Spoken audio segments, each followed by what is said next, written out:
आता हिला कुणी काय बाई सांगितलं का काय कोणा ठेवू डोक्याला ताप आहे.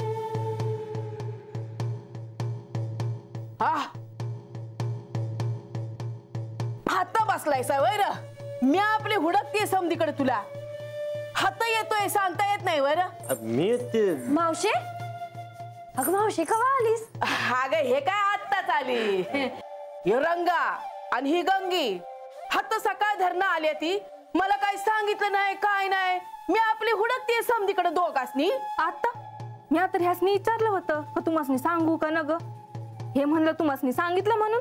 कावा कावा असं म्हणलं वैर. नारायण नारायण. शुभम भवतु शुभम भवतु. तुम्ही येत आहात हे माहित असतं तर. नाहीतर तू त्याला मारलं नसतंस की काय. असो, खर तर मी इथे आलोय एका महत्वाच्या कामासाठी.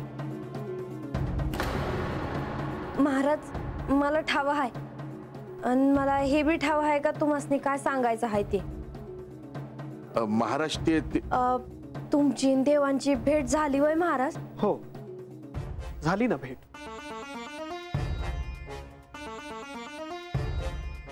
मग काय काय म्हणले देव? नारायण नारायण.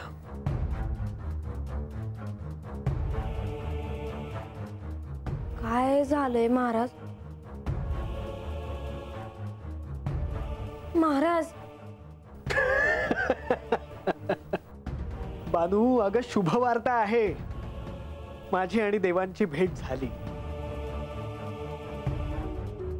आणि त्यांनी असे सांगितले आहे की येत्या 2 दिवसातच ते तुझ्यासह आश्रमात जाण्यासाठी प्रस्थान करणार आहेत.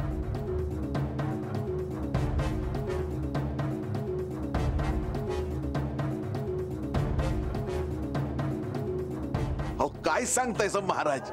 हो अजामेळ, हे सत्य आहे.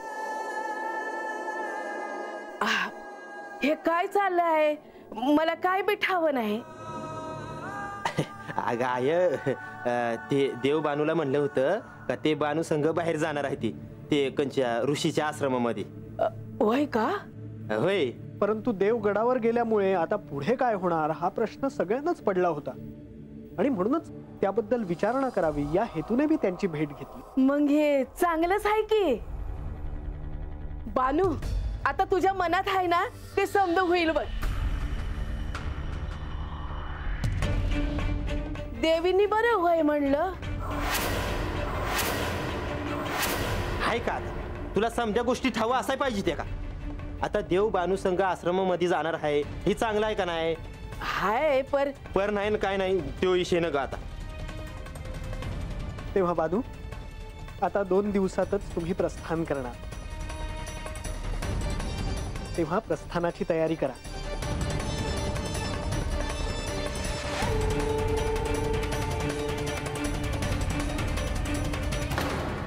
आम्ही समजलो नाही देवा. तुम्हाला नेमकं काय सांगायचं आहे?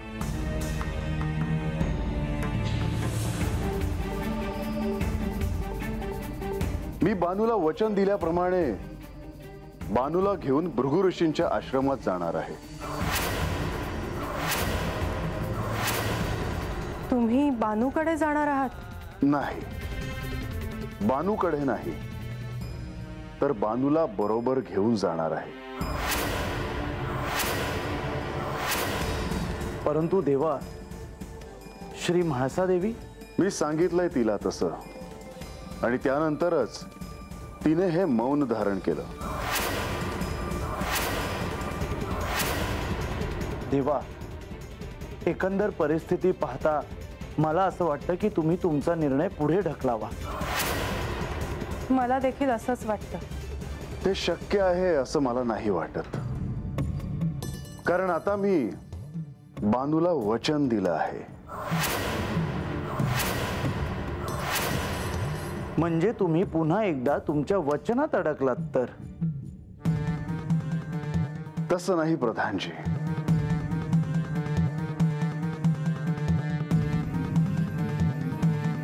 मी तिच्या बरोबर जावं ही तिची इच्छा होती आणि तिची इच्छा मला पूर्ण करायची होती आणि म्हणूनच मी तिला होकार दिला.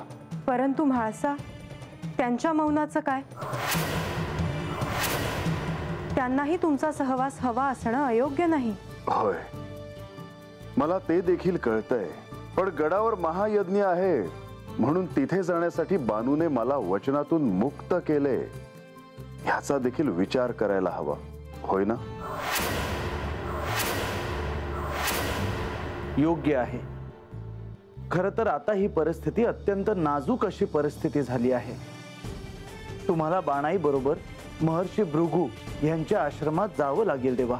परंतु त्यावेळी गडावर कसं वातावरण असेल हे सांगता येणं कठीण आहे. आणखी एका गोष्टीचा विचार करायला हवा, आणि तो म्हणजे म्हाळसा देवी यांना प्राप्त असलेल्या दैवी शक्ती. आत्ता नुकताच आपल्याला त्याचा प्रत्यय आला आहे. त्यांच्या मनात काय आहे हे कळायला हवं. आणि आपण हे विसरूनही चालणार नाही की जेव्हा श्री खंडेराय चंदनपुरीला बानूकडे गेले होते तेव्हा श्री म्हाळसा देवींनी त्यांना शाप दिला होता आणि ते वृद्ध झाले होते. आणि हे त्यांच्या दिव्य शक्तींमुळेच घडलं आहे. तो विचार देखील माझ्या मनात आहे. मी केवळ माझ्या मनात जे आलं ते सांगितलं. देवा, तुम्ही कधी प्रस्थान करणार आहात? माझ्या मनात येत्या 2 दिवसात प्रस्थान करावं असं आहे.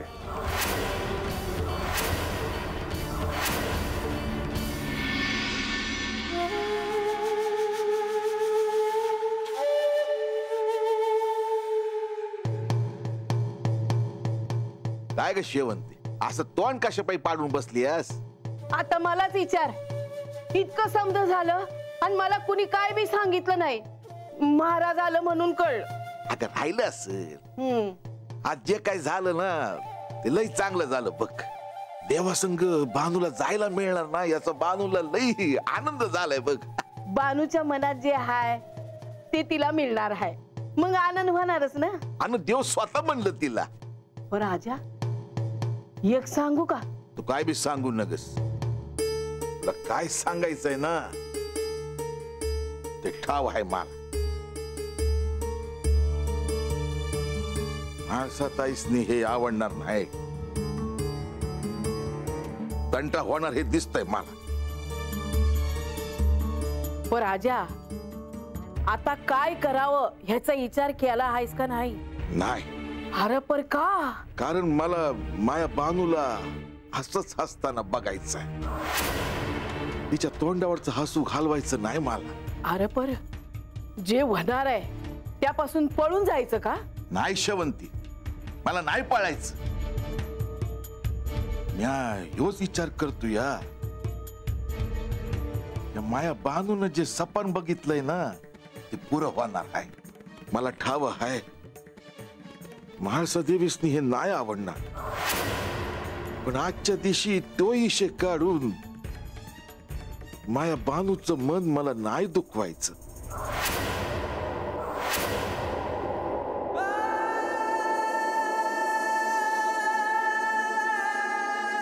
हा प्रसंग अत्यंत कठीण आहे. एकीकडे मी बानूला सांगितलं आहे की मी तिच्या बरोबर महर्षी भृगू यांच्या आश्रमात जाईन, आणि दुसरीकडे म्हाळसा तुझं हे असं वागणं. मला ठाऊक आहे म्हाळसा की मी बानू बरोबर जाणार आहे हे तुला आवडलेलं नाही, पण माझ्याकडे दुसरा मार्ग नाही म्हाळसा. मी बानूला दिलेलं वचन, माझा शब्द मला पूर्ण करावाच लागेल. मला बानू बरोबर जावंच लागेल. मी काही दिवसातच परत येईन. मी विचारलंच नाही. तुम्ही 12 वर्षांनी आलात तेव्हा मी इथेच होते. आताही असेन, पण मी कुठे असेन ते मला ठाऊक नाही.